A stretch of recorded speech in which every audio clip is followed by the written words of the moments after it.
guys, welcome back to Sherry's Corner. Today's video is just a vlog day. My husband had surgery this morning, and so I took him to the hospital, and then I vlogged a little bit at the hospital, and then I vlogged on the car trip all the way home about things that happened today. You are never going to believe what took place on the operating table today with him. Keep watching the video because I tell you all about it.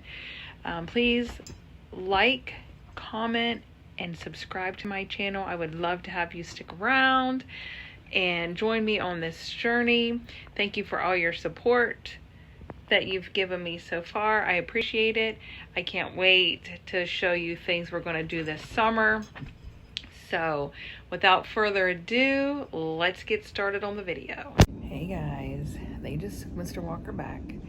I'm trying to talk low, so if somebody comes around the corner, I'll turn off the camera.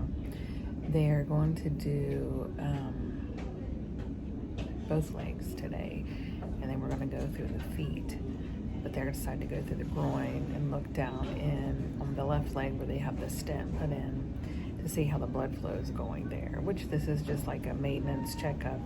He had the very first surgery done in 2020, so actually 2019, December 2019, we had the arteriogram done. And this is just means it's going to have to be done every 2 to 3 years, providing they get things taken care of when your arteries, when you reach a certain age, your arteries just kind of give up. Plus, you have years of not following a correct diet, and then once you get everything fixed, you still try to follow a diet, but, it's not an invasive surgery. He's been in an hour already. So it took him longer to get him set up than it did for us to the procedure. The doctor will come out and talk to me. I look for him to spend the night tonight just because if you've seen any previous videos where we've had this or knew any backstory, he's difficult. He doesn't do anything very easy.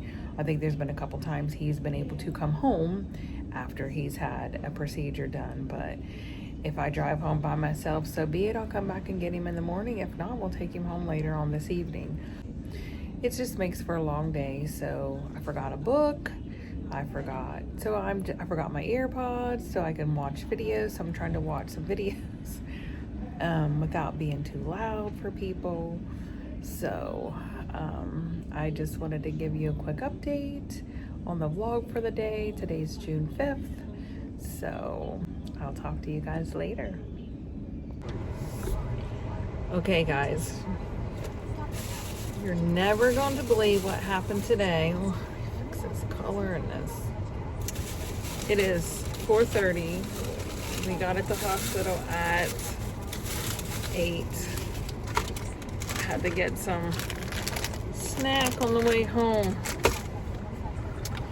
I'm going home without Mr. Walker. Let me just tell you what happened. Sometimes I don't know. It is what it is. But what he had to have done today is an arteriogram of the lower lateral of the legs. He's had blockages in his legs before, and that's how all of this started, how we figured out his heart and all that. Back in 2019, he had the first arteriogram done. He had no blood flow going from his legs down to his lower extremities. So they went in, opened everything up, put a graft in there, and everything was going good. Had to have another clean out in 2020, another clean out in 21. Doing wonderful since 2021. He went in a couple weeks ago, and he's like, oh, we need to go in and do another arteriogram. He's got some more blockage in there, and this is just something that's routine that needs to be done. Maybe not quite as often, but when you have a lot of plaque built up like your teeth, you just have to clean it out until they fix it.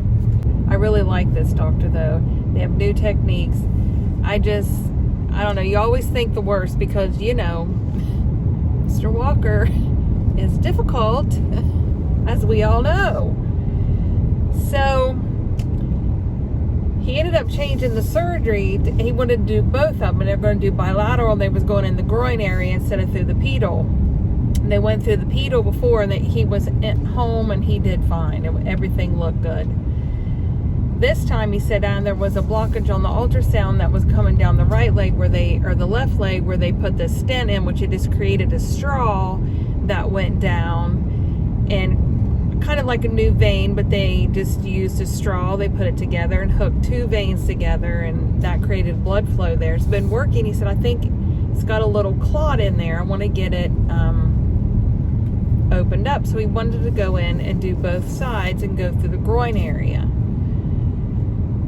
And in my head, I'm thinking, yeah, he's not coming home tonight. So I always prepare for the worst and then hope for the best.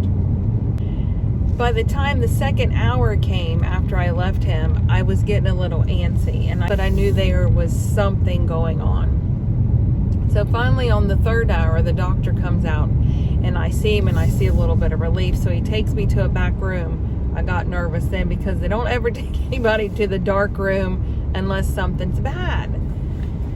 So we're talking to the doctor. What had happened is why he went in on the left leg fine, went down in there, and what he thought was a clot right around where the stent was actual like a fibrous piece. It just needed clean. It wasn't a clot. It was like almost how you get fibrous little things on your body that had just formed on the end of that stent. And he removed that, and he was fine. So he was pulling it out, and he's like, okay, that went really well. That was done within the first 5 minutes. Well, so he goes over on the right side, and when they went in, and over on the right side, right above the groin, they had to put they did a graft in there when they was in there before, and that graft had created a little bit of scar tissue. So they was pushing it, he was pushing the catheter line up through there, and he said all of a sudden he felt a little pull, so he stopped and he checked his vitals and stuff, and he was doing fine. So he pushed a little bit more, and when he pushed a little bit more and he started to pull out with a little bit of resistance, the catheter broke. I was like, what? And he said when the catheter broke, there's a little coil metal spring in there, what they use that helps pull it through. It broke off where that catheter, where they were pushing it through. So what started coming out in Mr. Walker's body was the coil spring, the metal. And he's like, we can't have that.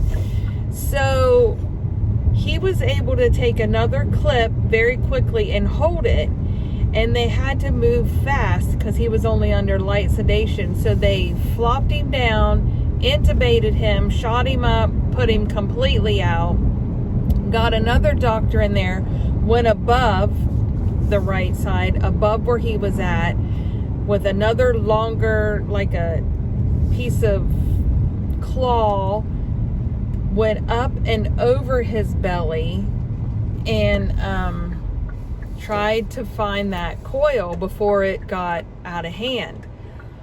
Well, when they did that, there was bleeding over on the left side. So they ran over there and they grabbed something, and a guy was putting pressure over there, and they could not get that coil to stop.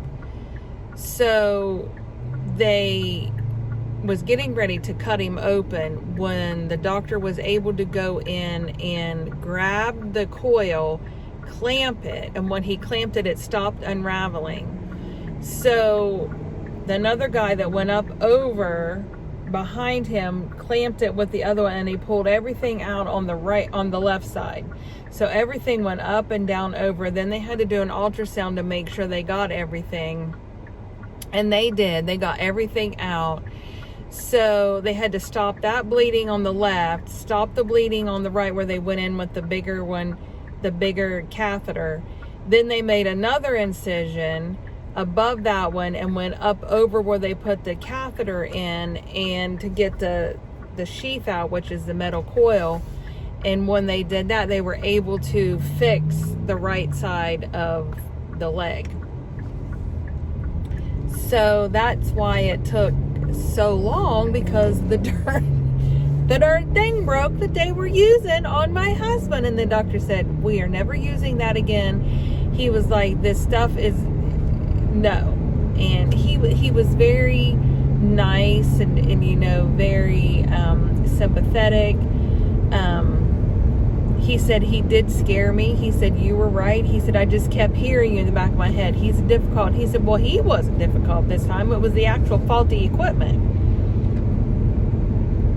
So, because they had to intubate him, and the procedure took a little bit longer, and with him having his heart surgery just a couple months ago, they're keeping him overnight. He is in ICU. I did see him, and I talked with him, and he looked good. He was joking. After about 45 minutes, he's in a lot of pain. He was joking with the nurses. So I'm on my way home now, and then I'll just come back up in the morning. It's only a little over an hour's drive, so I'll come back in the morning, and he'll be able to go home, providing there's nothing happens in the middle of the night. Which I watched his vital signs. His blood pressure started coming down once they got his pain under control. He just has to lay flat right now for 6 hours, because they went through the groin and went through the main arteries there. But he looked really good. You know, it's just it's been a day.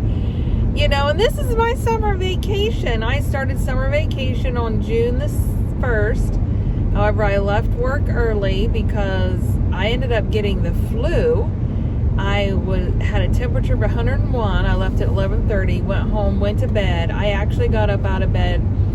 I was up a little bit Saturday. My fever broke by Saturday, and I walked around a little bit. I just slept a lot. But it was like the devil, that flu virus. You got the nausea and the vomiting and the backdoor trots is, I mean, demonic. That flu is demonic. That's all I can say. But I feel better. I'm tired today.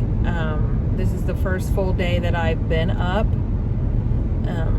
And it's been fine. I'm just tired. I'm going to go home and take a shower, probably go to bed. But I wanted to go ahead and just do a car chat on the way home so I can get something uploaded. But that's been my summer break so far. I've been in bed for 3 days. Out today. Surgery for the husband. Yeah, it's just been a crazy summer vacation to start off already. But I just wanted to give you a quick update. I got about another 45 minutes.